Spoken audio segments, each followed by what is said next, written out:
Muy buenas noches, almas nocturnas. Gracias por acompañarme en este rincón, donde las sombras nunca descansan. Si estás aquí, es porque algo dentro de ti reconoce el llamado de la oscuridad. Aquí, cada silencio esconde una historia, y cada historia deja una marca. Respira hondo, porque las historias que estás a punto de escuchar no te dejarán dormir igual. Disfrútalas y que tengas excelente noche. Buenas noches, relatos del miedo. No sé si creas en esto, pero necesito contarlo, porque desde esa noche ya no soy el mismo. Soy trailero y casi siempre estoy manejando de noche. Hace un par de meses me tocó cruzar la carretera de El Mezquital, en Durango. Era casi la 1 de la madrugada. No había un solo carro, ni luces, ni nada. Solo el sonido del motor y la radio. En una curva vi a una mujer parada al lado del camino, con un vestido viejo, color gris, y el cabello largo cubriéndole la cara. Pensé que se le había descompuesto el carro o algo, así que bajé la velocidad para ver si necesitaba ayuda. Pero cuando pasé frente a ella escuché: ¿me llevas? El problema es que su voz se escuchó dentro de la cabina, no fuera, dentro.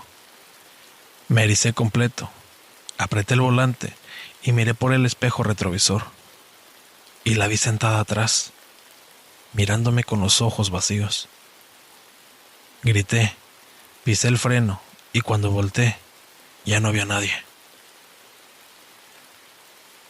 Subí el volumen de la radio, aceleré el camión y no me detuve hasta que llegué a mi destino. Pero lo peor fue después. Cuando llegué a la base, el guardia que estaba en turno se me quedó viendo raro y dijo: Oiga, jefe, ¿quién venía con usted? ¿Cómo que quién venía conmigo? Pregunté. Sí, la mujer de gris que se bajó del tráiler cuando entró al estacionamiento. desde esa noche no vuelvo a pasar por ahí. La carretera del Mezquital no está vacía. Ahí hay almas que no han podido descansar en paz. Hola, relatos del miedo. Te mando esta historia porque sé que aquí me van a entender. Lo que viví allí en el cerro todavía me persigue. Soy Eliseo y vivo en Concepción del Oro, en el estado de Zacatecas. Aquí pasan cosas, pero lo que me tocó ver esa noche no se parece a nada que un ser humano debería mirar. Yo siempre he trabajado en el campo, y aunque uno se acostumbra al monte, al llano, al silencio, hay lugares donde ni los perros se acercan cuando cae la noche. Uno de esos lugares es el Cerro Grande, que está atrás del pueblo. Mi abuelo decía que ahí vivían cosas viejas, cosas que no se dejan ver, pero ven todo. Nunca le creí, hasta ese día. Todo empezó un sábado por la noche. Ese día me quedé más tiempo en la parcela, porque un toro se me salió. Cuando terminé de acomodar todo y volver a encerrar al toro, ya eran como las 10:40 de la noche. Agarré camino de regreso. Era una noche sin luna, de esas donde la oscuridad pesa. El aire venía bajando del cerro, frío, como si trajera polvo viejo. Antes de llegar al pueblo, hay un tramo entre dos lomitas. Ahí siempre se siente raro, como si el silencio te mirara. Fue ahí donde escuché lo primero. Un quejido, profundo, largo, como si algo respirara con dificultad. No era un perro, ni una vaca, ni ningún animal que yo conociera. Me detuve. ¿Quién anda ahí?, pregunté. La voz me tembló. Nadie respondió. Solo el monte moviéndose despacito y luego nada. Y entonces lo vi. Mi lámpara empezó a parpadear, como si alguien la apagara con la mano. La luz bajó, volvió, bajó otra vez y de golpe iluminó la loma. Y ahí estaba, una figura parada en lo alto. Pero no era una persona. Era demasiado alta, con las piernas delgadas, casi huesudas, el torso inclinado, los brazos larguísimos colgando casi hasta tocar el suelo. La cabeza, no sé cómo explicarla, era alargada, sin forma clara, como si no tuviera rostro. El quejido volvió, pero ahora venía de ahí, de esa cosa. Y lo peor, cuando yo incliné un poco la cabeza, la figura hizo lo mismo. Hizo el mismo movimiento exactamente igual, como si me estuviera imitando. Ese detalle me heló la sangre. No pensé, no razoné, solo corrí. Pero correr fue lo peor que pude hacer. Escuché como algo grande bajaba detrás de mí. No eran pasos, eran rasguños, rasguños largos, desesperados, como si algo arrastrara las manos por la tierra y las piedras.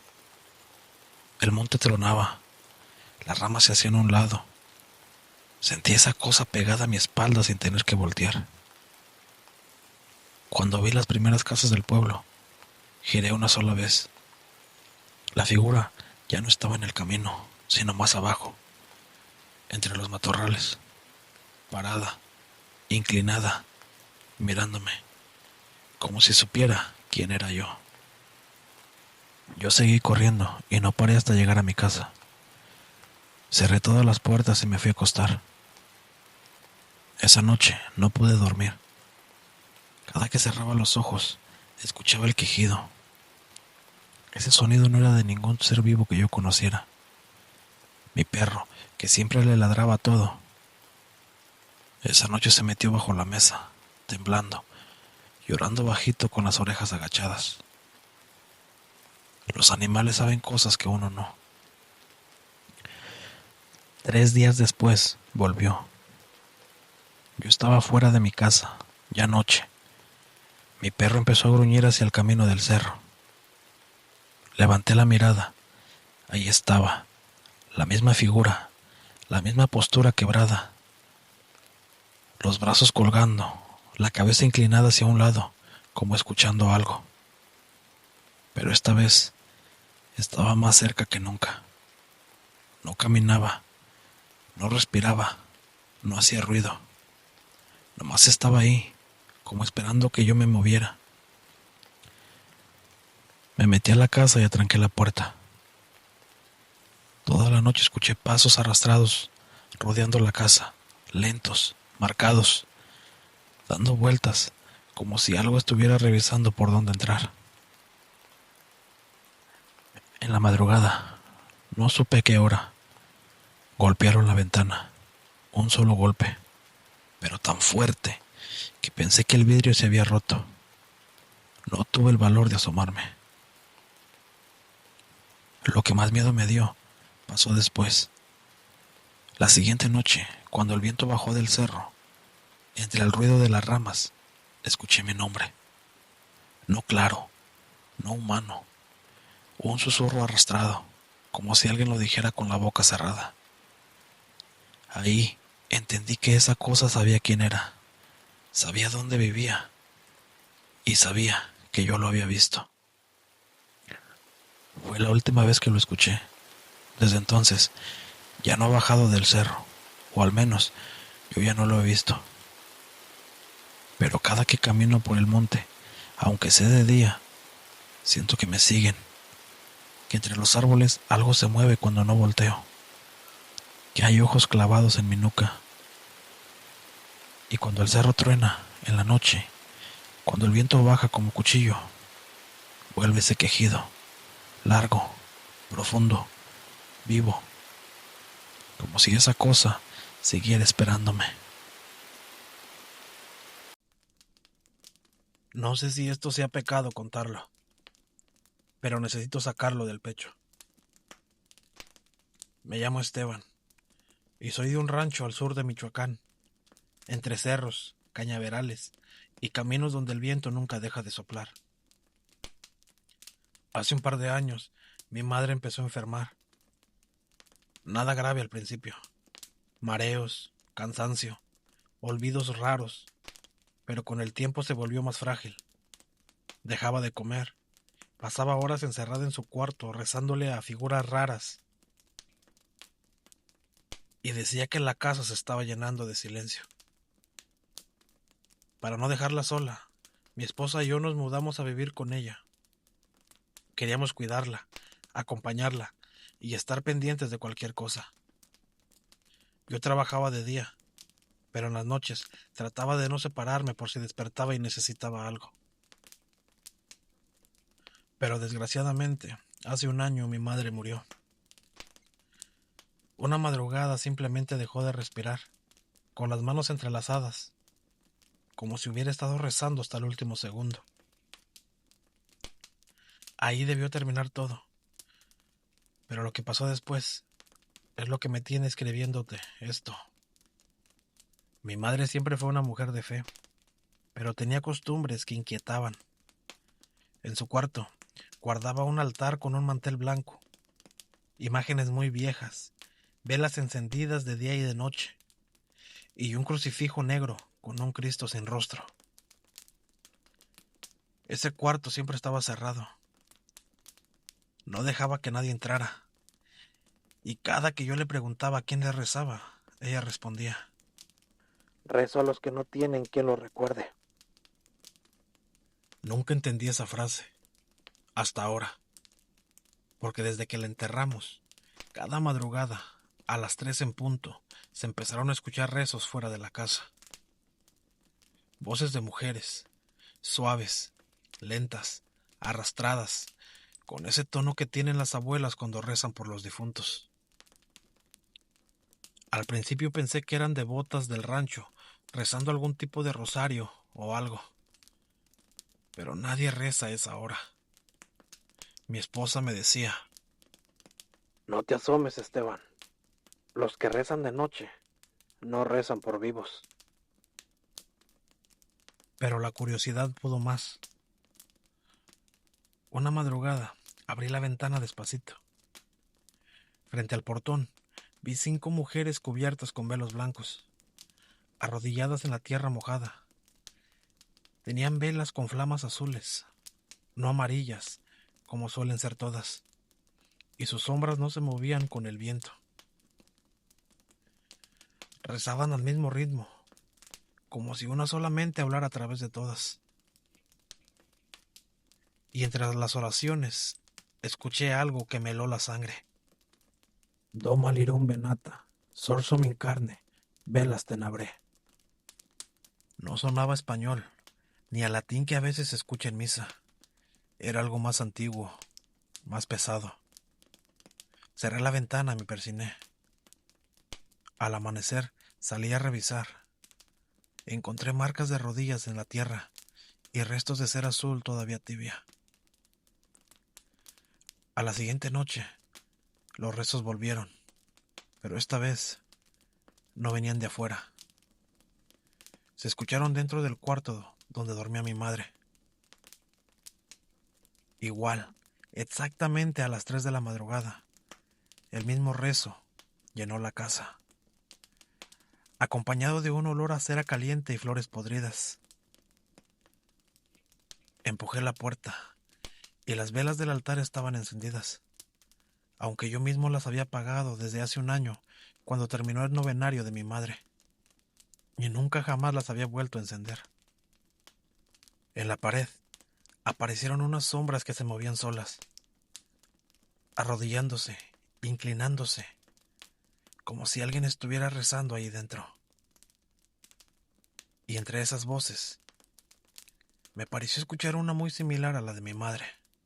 Doma lirum venata, sorsum in carne, velas tenabre. Salí corriendo a mi cuarto y se lo conté a mi esposa. Al amanecer, fui al templo del pueblo y hablé con el sacerdote. Le conté todo.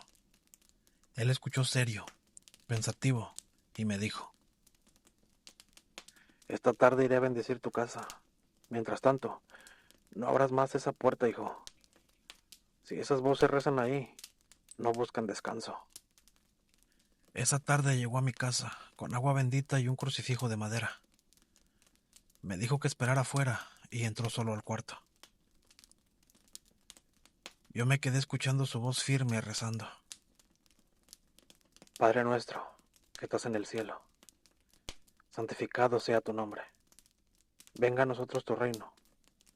Hágase tu voluntad, en la tierra como en el cielo. Pero de pronto, otra voz le respondió. Era ronca y profunda. El padre gritó, y fue ahí donde más voces se escucharon, respondiéndole todas juntas. Doma lirum venata, sorsum in carne, velas tenebrae. Luego, un golpe seco. La puerta se cerró tan fuerte que los vidrios de la sala vibraron. Se escucharon muebles arrastrándose y cosas rompiéndose. Yo corrí hacia la puerta, pero por más que la empujaba, no se podía abrir. Después de varios intentos, por fin lo logré. El padre estaba de rodillas, exhausto, aferrado a su crucifijo. El sudor frío le corría por la cara. El cuarto estaba hecho un desastre. Yo le pregunté qué había visto. Él respiró hondo, se secó la frente y dijo: Hijo, lo que está aquí dentro no es bueno. Hice lo que pude. Esto no las va a expulsar, pero las va a mantener quietas por ahora. No se irán del todo, pero al menos no te molestarán por un tiempo. Dijo que pediría ayuda a sus superiores, pero hasta ahora no le han dado respuesta. Vivo con el miedo de que esas cosas regresen y no nos dejen en paz. Desde entonces, ese cuarto permanece cerrado. Nadie entra, nadie toca nada. Pero cada madrugada, a las 3 en punto, una brisa helada recorre la casa. Justo hoy que te estoy escribiendo, mi esposa me dijo que le pareció ver velas encendidas dentro del cuarto.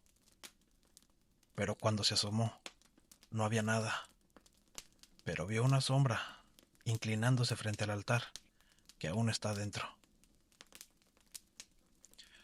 Nunca supe a quién le rezaba mi madre, pero esos entes, si así se les puede llamar, aún siguen aquí. Hola, mi nombre es Héctor, y por respeto a mi familia y a la gente que aquí se menciona, voy a cambiar los nombres. En el año 2021, mi esposa y yo fuimos a visitar a sus padres en Tatahuicapán de Juárez, Veracruz, para que conocieran a nuestro bebé recién nacido. Íbamos a quedarnos todo un fin de semana, o por lo menos ese era el plan. Llegamos un viernes por la tarde, todo tranquilo. Gallinas, perros, humo de leña, el café hirviendo, un ambiente normal de rancho. Pero lo primero que nos dijo mi suegra, doña Elvira, me dejó pensativo. Aquí cuiden al niño, hijos. Cuando hay bebés recién nacidos, ellas salen.